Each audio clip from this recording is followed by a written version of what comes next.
مثل که اکثر مسلمان ها نماز نمیخوانند، خیال میکنن که نماز مهم نیست، دل ما مهم است. دل ما پاکیزه باشد شد. روحکتان سیاه کرده بگو دلاتان. دل در اسلام قدر ندارد. نزدیک او درخت شد. وقتی که به او درخت نزدیک شد، هم با وسوسه شیطان، همون شیطانی که تو برادر عزیز فریب داده ایستاده است، چه گفت؟ فلما ذاق الشجره بدت لهما سواتهما وطفقا يخصفان عليهما من ورق الجنة وناداهما ربهما ألم أنهكما عن تلكما الشجرة وأقل لكما إن الشيطان لكما عدو مبين. وقتی که به او درخت نزدیک شد با حوا دست چانده گرفته بودن، حالا شاید ناخورده بودن که پروردگار فرمان داد تمام لباسهای جنت از بدن آدم و حوا ریخت. آدم و حوا لچ مادرزاد شدن، شرمنده شدن. اثر گناه رو دیدی؟ شرمنده شدن. لچ مادرزاد از خجالت و شرمندگی در پیشگاه خدا برگ درختها را گرفتن و در شرمگاهاش موندن که ما از خجالت رهایی یابیم. خداوند خطاب کرد: آدم شرمنده، کجا میگریزی؟ کجا پنهان میشوی؟ من به تو نگفته بودم شیطان دشمنی توست، گپی او رو نگیر؟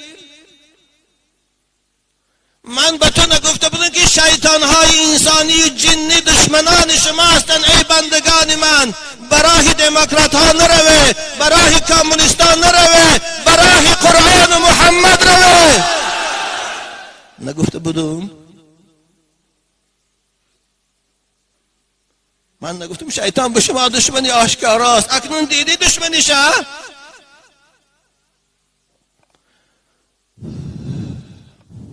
آدم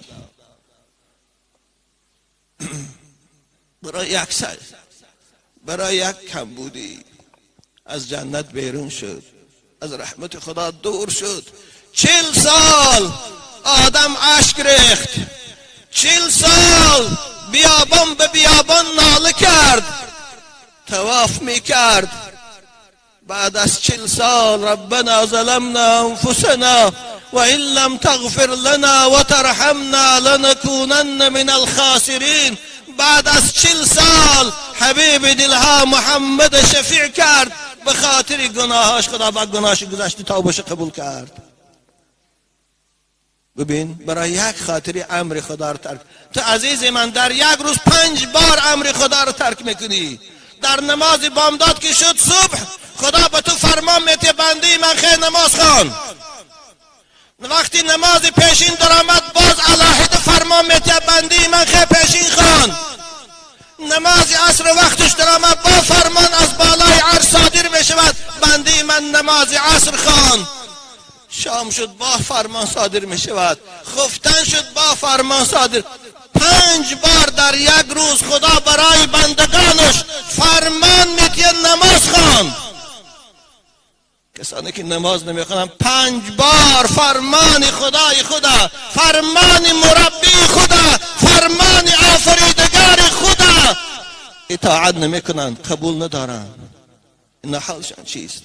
یک فرمان رئیس جمهور اجرا نکنند، همشه خواب نمیبرد. رئیس های ناحیه او چسکوایا و این و شب و روز میجمعند. 5 بار فرمان میده خدایی که گیت رو به خاک یکسان کرد. 5 بار فرمان میده خدایی که اروپا رو در زیر برف غوطانید. بنده هاش نماز نمیخوانند، با میگه ما بنده خداییم.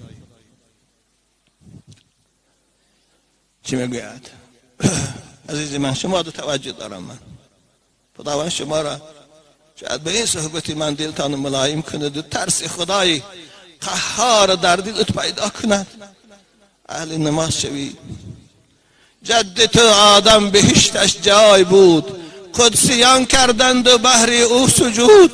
یک گناه نکرده گفتندش تمام، مذنبی مذنب برو بیرون خرام.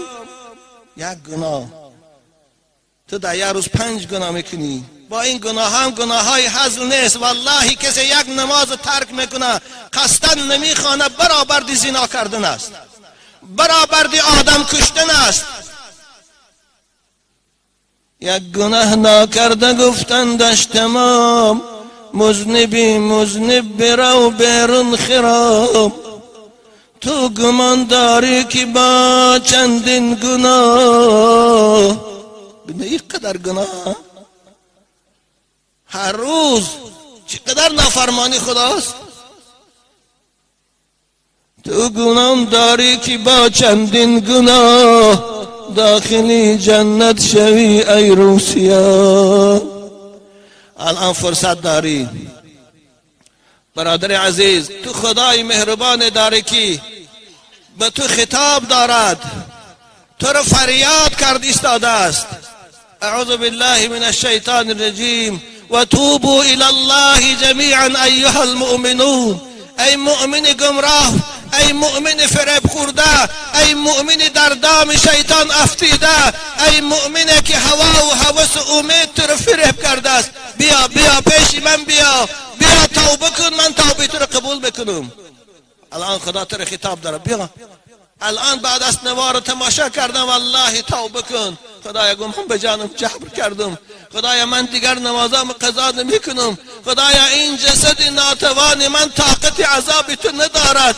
هزاران توبه کردم. رو به مسجد بیار، رو به نماز بیار، والله خدا گناهی تو رو میگذرد. والله خدا تو رو مانند نو از مادر تولد کردگی بار این گناهات همش میگذرد، به شرطی که توبه نصوح کن. یا ایها الذین آمنوا توبوا الى الله توبه نصوحا. محمد الله دادر عزیز، خداوند شما را عمر پربرکت یاد، فرزند خوب صالح برای پدر و مادر شوی.